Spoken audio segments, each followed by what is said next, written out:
ndifuna ndithokoze kwambiri mpingo wa Katolika chifukwa zitakuwa izi mmodzi mwa iwo amene adalowapo kwambiri kunetsetsa kuti ngakhale kumene boma linachedwa kufikako anathamanga kuti afikepo.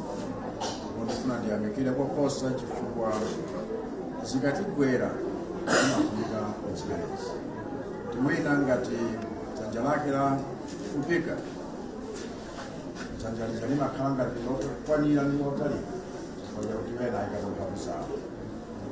Chikhulupiriro chathu nchakuti aliyense athandizike amene pali pano ngati Jessica wapulumutsidwa. Kudziwa kuti anzathu ena atisiya kotero kuti dziko lonse tikugwira maliro pamodzi nanu. Midzi monga kuja mwachoka kuja kulibenso nyumba yoti mkhozi kubwererako. Katundu waniyense adapita ndipo mulili zosowa zanganirani monga tifotokozera aphunzitsi athu. Chonde chimene ndikufunitsitsani chakuti aliyense athandizidwe moyenera, aliyense atetezedwe bwinobwino, komanso kuti tikayamba kumanga ndi kuti mubwerere kwanu mukapeze chiyani.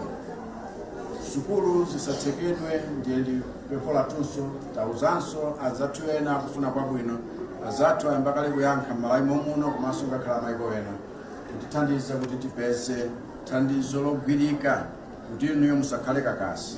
Sungani chikhulupiriro chanu, mwapulumutsidwa kale, ndiye kuti Mulungu atithandiza kuti kutsogoloko tichite chiyani limodzi. Koma ndifuna kutsimikizirani dziko lonse la Malawi lili pamodzi nanu ndipo aliyense akufunirani zabwino. Zikomo kwambiri.